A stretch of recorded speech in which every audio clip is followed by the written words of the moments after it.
growing software, sometimes we have all kinds of decisions to make. Should we do this? Should we do that? Where do we do this? How do we do this? What should we build next? How should we market? These decisions get us very frustrated and flustered, and we oftentimes make the wrong decision. What if we were able to make the right decision each time? Something that helped us get the right product out, something that helped us sell that product even better. Jon Darbyshire stopped in. He's from SmartSuite, great tool. And he shared his mantra called follow the customer. And he shared exactly how they've been able to grow quickly because of what they've done following what their market needs and what they look for. He walks through his process of how he understands exactly what the market needs, exactly what they will love, and what's going to sell. So check this episode out. I think you're going to get a lot out of it. Welcome to Scale Your SaaS, the podcast that gives you proven techniques and formulas for boosting your revenue and achieving your dream exit. Brought to you by a guy who's done just that multiple times.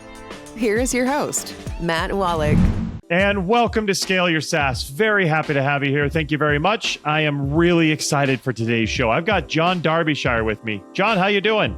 I'm doing great, Matt. It's a pleasure to be here. And it's a pleasure to have you, Jon. Now, let me make sure everybody out there, if this is your first time here, we are here to help you scale your SaaS so you can learn how to grow your company and get that amazing exit you're looking for. And Jon's going to help us do that, sharing his story as well. If you're new, definitely subscribe to the show. Hit the subscribe button. That way you're going to get notified of all our future shows where we have other awesome guests like Jon sharing their story and helping you out. Jon, let me make sure everybody knows who you are. So Jon, he's the co-founder and CEO at SmartSuite. SmartSuite helps coordinate people and work across all levels of an organization to ensure that team members have the information they need to accomplish the work that matters most. Jon has been dedicated to automating every day essential business tasks to create smarter, more efficient organizations, no matter what the industry. This guy knows his stuff.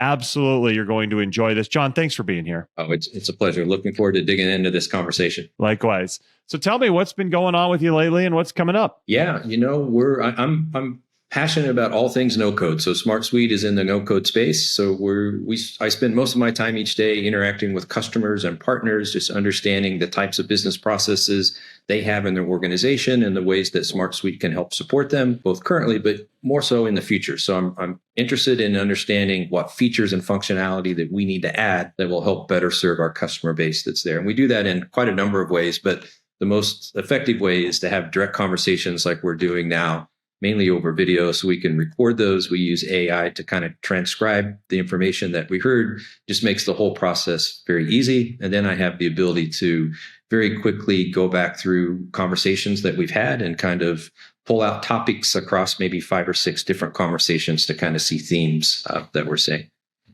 I love it. So a couple things to hit on that. So first, you mentioned no code. Do you have a tech background yourself? Yeah, I've been in the no-code space for about 25 years. I built you know it. The first company that I did, Archer Technologies, was one of the very first traditional second generation no-code platforms. Mark Benioff started Salesforce within about 2 months of us starting Archer. Archer today was just sold again a couple of months ago for $1.4 billion. They own kind of the governance, risk, and compliance space, which is helping organizations really manage risk inside of the business. That was an interesting story with that company in that we targeted the top 30 financial services companies in the US as our first customers and sold into groups of 10. And after 3 years, we had 29 of the top 30 before we went out to any other industry that was there. So that was my first entree into no code with large enterprise customers. And it's kind of taken lots of different paths in that journey over the last 10, 12 years. Very, very cool. Yeah, it's definitely a hot button topic. You also mentioned that you like having a lot of conversations and conversations with your market. How did you learn that that's important? Yeah, actually, I learned that in my days at Archer when things were pretty lean and I didn't know anything else to do other than talk with customers, right? When those early days that were there. And I came up with this mantra of follow the customer. And I've kind of done that throughout my career ever since. And that no matter what I had in my in my business strategy about what I thought the product and company should do. When I talk with customers, and if that's different from the needs that they have, I've learned that that's the time to pivot and to make sure that I'm solving those problems for that group of customers that I'm working with. And that's served me really well in that it's brought me into new markets with new things that I haven't thought about maybe in that initial strategy that was there. But it also helped the customers become very sticky. At Archer, the first 10 years of that company, we had a 97.6% renewal rate. Wow. Across, I can't tell you how many hundreds and hundreds of renewals. And our base price point was about $350,000, give you an idea. So these aren't small accounts. These are big ones across that. So I found that, follow the customer had a direct correlation to us back to how happy they were and the renewals that we had. That's amazing. I love that. So how did the whole idea of SmartSuite come about? Yeah, I sold Archer in 2010 and thought I had officially retired forever, and started a family foundation and started investing in startups. So I've invested in about 400 startups kind of through that journey, had the chance to just meet and interact with lots of founders. And some common themes kind of came up after years of doing that. The first one was a lot of questions around what types of products should they have in their own business to help them manage and run their business. And would those products that were selected be able to scale with them as the business scaled over time was kind of the next question. So I kept coming back to, I wanted to build a platform that could help manage any business process in an organization that came with templates. In the case of SmartSuite, we have 200 templates that cover 35 different categories of business processes. So if somebody doesn't know how to manage sales or marketing or HR or what a best-in-class process looks like, that template lets them know that just in seconds. They can download that and see that information. So the idea behind SmartSuite was to work with companies from 2 users up to the Fortune 100 to help manage any type of process inside of that organization in a way that allows the data to be connected so that you don't duplicate the data. You just have one place to log in. Your employees don't have 5 different products that they work with each day. You could have one core product typically. So I really love this idea. I think it's something super important. But my guess is, and I don't know for sure because we didn't talk about this beforehand, but my guess is that would have been really hard to get your market to understand exactly what that does for them when you say like automation and process is kind of like big, like open-ended words. And was it hard to convince them or get them to understand exactly how the product can help them? Yeah. So I think for us, the biggest marketing effort that we put forth is around education. And what we found is the best way to educate is through video, and that people can sense in the first 30 to 60 seconds what the product does and begin to kind of make up their own mind if it's something that would be of value to them and their organization. Because business process automation is a mouthful. Not everybody understands that. I come from a consulting background early in my career at Ernst & Young. So that's just kind of baked into who I am as a person, understanding that piece, but not everybody understands that. So once organizations begin to realize that they can have their sales, their marketing, their IT, their product processes in one place and connected, they start to get excited when they see, okay, now that the data is there, how can I pull data analytics, charts and dashboards on top of that to really understand what's happening inside of the business and make sure that I've got my people focused on the right things that are there. I love it. So your market, super competitive. There's other companies doing this as well. What are you guys doing right now to separate yourselves from those competitors? Yeah, I think part of that goes back to my early days at Archer when we worked with large enterprise organizations. So we understand that governance and security are very important in a product, meaning that as I grow as a company, not everybody should see all the information that's inside of even a particular process. So I need to be able to access, control that, which we call permissions, at different levels to different users at different times that are involved in that workflow. Then there's certain pieces of information that they shouldn't see at all. Maybe if you're in an HR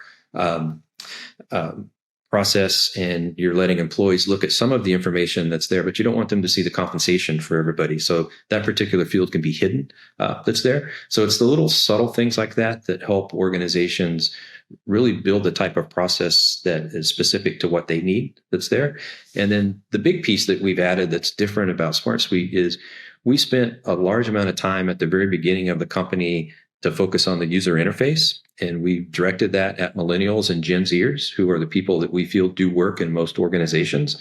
And what we learned from that exercise is that those two generations are very different than the generations before them on how they want to work, how they want to view work on a screen, how collaborative they want to be, how they want to see what other coworkers are working on and be able to comment on that at times. So all of those things kind of came together in our UI. And you'll see with SmartSuite compared to a lot of products, it's more visual. There's more vivid colors. It's meant to help keep their attention as they're working.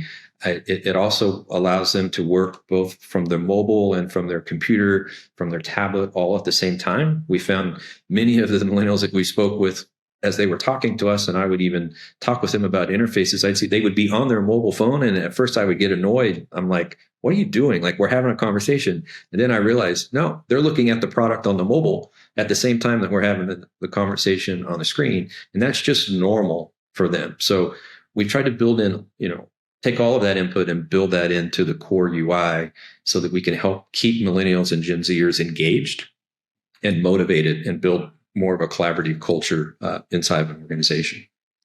I mean, another perfect example of you following your mantra of follow the customer right there. I mean, the fact that you looked at who was the actual end users, you talked to them, you sat down, you saw the interaction that they had with the product. I think that's so smart. And for everybody out there, this is so critical to make sure that you are addressing your market and learning from your market, understanding what they need so you can build into the product exactly what's going to fit for them. That sounds like you guys did that really well, Jon.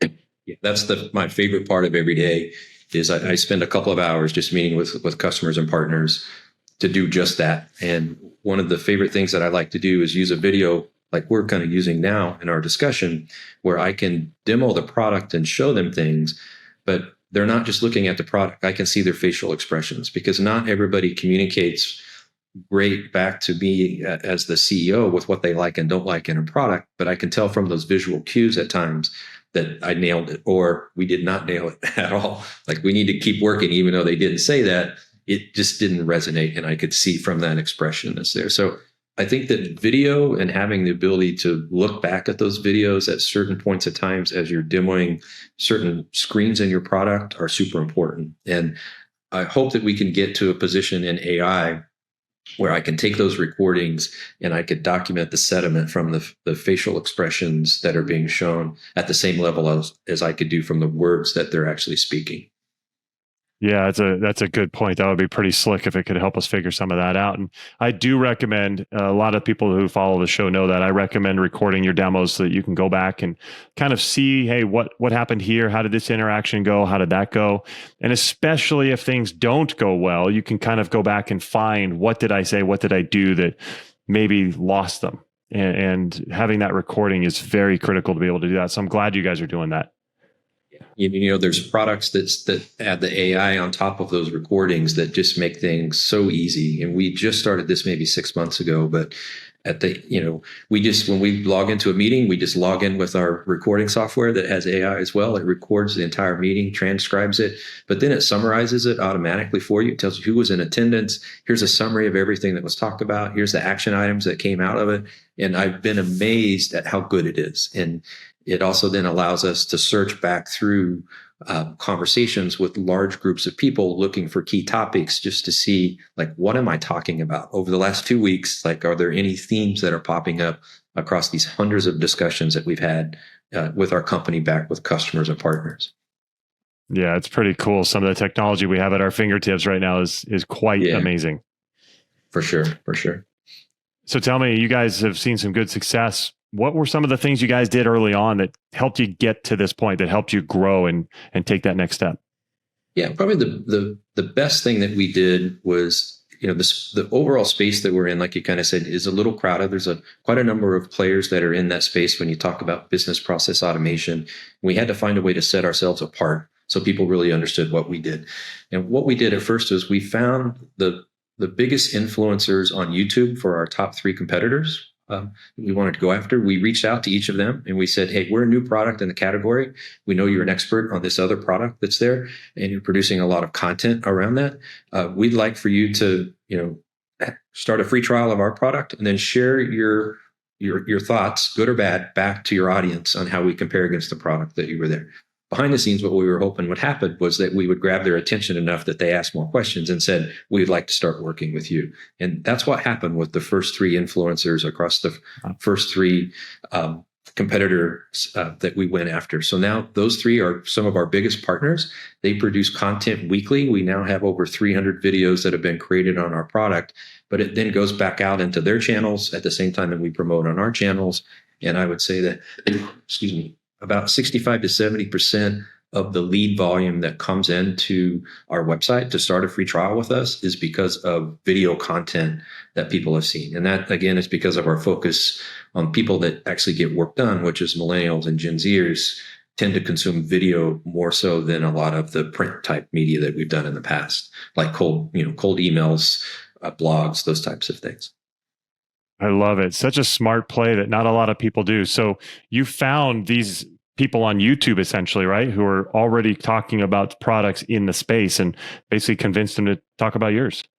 We did. And then we did a couple of things there. The first was we didn't pay them anything. We just said, hey, would you just, try us out and just share your thoughts back, good or bad? And 2 of them came out and said, hey, this product is better than the other product that we're promoting right now. They still promote those other products, but now we're kind of in their toolkit of products that they, talk about each week. So as a new feature comes out, they'll promote those new features and talk back to their audience. That Genius. Many of those also have consulting organizations that are kind of a part of that. So they provide consulting services around the products that they support, kind of in that ecosystem as well. And the second thing that we did is we reached out to some and said, hey, we would like to have regular content every week about these types of topics. Would you be interested in having a relationship with us where we paid you to generate content as well? So we get both. We get the free, and then we also do some of the paid video content. Super smart setup. I love it. So looking at the other side of the coin, what were some of the things you guys did that you're like, oh, I wish we didn't do that? That was a pretty tough time. Yeah. We focused mainly, how we were reaching customers was 2 ways, through the videos and through word of mouth. No marketing. Until this day, we don't have a marketing department. It's hard to believe. Everything happens through those channels and some social media awareness that we do that's there. I wish we would have started doing more social media awareness sooner. We've just found it's just such a big market and such an easy way to tap into it. I'll give you an example. I just started a 30-day blog series, and I think I'm on day 7, where I'm talking about all things no code and just educating people around what no code means and the players that are in the space that's there. In the first 6 blogs that we did, we had, I think as of today, like 83,000 impressions. Those are free. We didn't pay for any of that. That's just on LinkedIn. That's not any of the other channels where we're cutting the content up now internally and pasting that back out. I'm just finding that is so effective to reach the audience that we have for us specifically without needing to do paid ads in that case to go after those same people. Now we'll follow that up with once we kind of get them kind of in our ecosystem, we'll have different ways that we'll follow up, but it's been a great way just to bring people into the ecosystem, and not just customers, partners and integration partners as well have started reaching out to us saying, hey, we would love to integrate with your product. Here's what we could do and the joint value that we could have for our joint customers that are there. And that just expands our network and our partners' network at the same time. So we find a lot of value in that as well.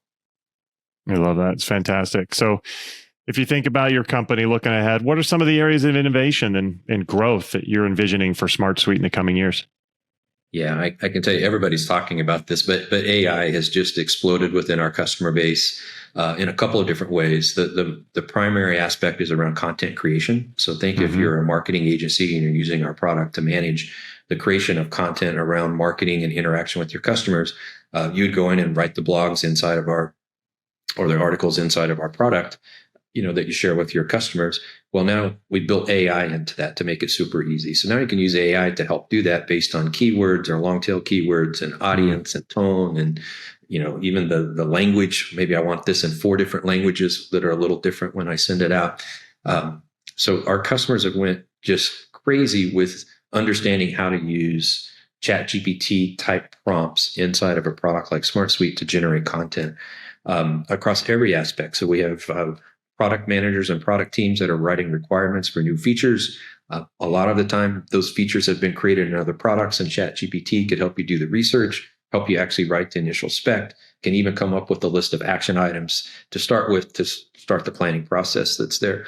Some cases that could take days. ChatGPT could help you do that sometimes in 10 minutes. It's a tremendous time savings.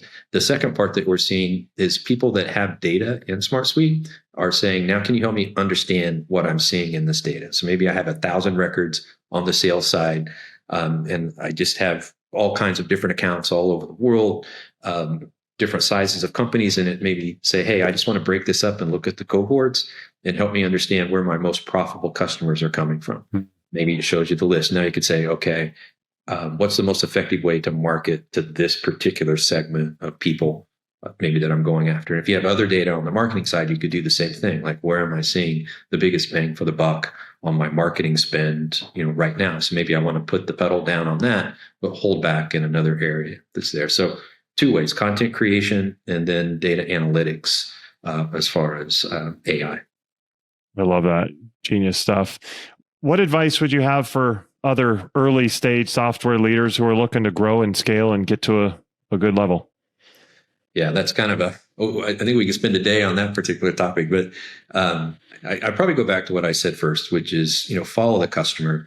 My first customer at Archer, I was the CEO of a company, and I went to their location for about 2 months and worked with them every day to see how they were going to use our product. They put me in a closet with 2 interns, and I'm not joking. It was a closet they turned into a little office. And I'll never forget the interns looking at me saying, now tell me what you do again. And I'm like, I'm the CEO of this company. But what I learned from that was that I gained so much information being with the customer for a period of time that allowed me to go back and say, this is exactly what we're building and why. This isn't something I just thought of that we need to test out. I've been there. I understand what they need. I've seen it firsthand. I know what to build. So I encourage every entrepreneur to find those early customers. And it doesn't mean you have to be on site with them for 2 months. In today's world, you don't do that as much, but you need to be connected with them as frequently as you can through video. Love it. Well, Jon, this has been great. I really appreciate you coming in and sharing all this information. I love your follow the customer mantra. How can our audience learn more about you and SmartSuite? Yeah, we'd love for you to come to our website, smartsuite.com. We have a free 14-day trial. So you can just go through the process. We'll ask you what areas of interest that you might have, meaning what types of processes we could help you with. And then we'll load some sample processes so you can just click and start playing. You don't have to build anything. It's just right there. After 2 weeks, if you're not ready that you would want to purchase the product, it automatically moves you to our free plan. So it's just free forever until you would determine that maybe you find value, and then you can move into one of our paid plans.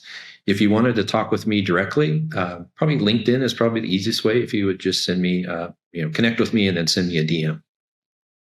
Okay, perfect. And we'll put all that into the show notes. So if you're watching or listening, you'll be able to see that there. But Jon, this is awesome. Thanks so much for coming in.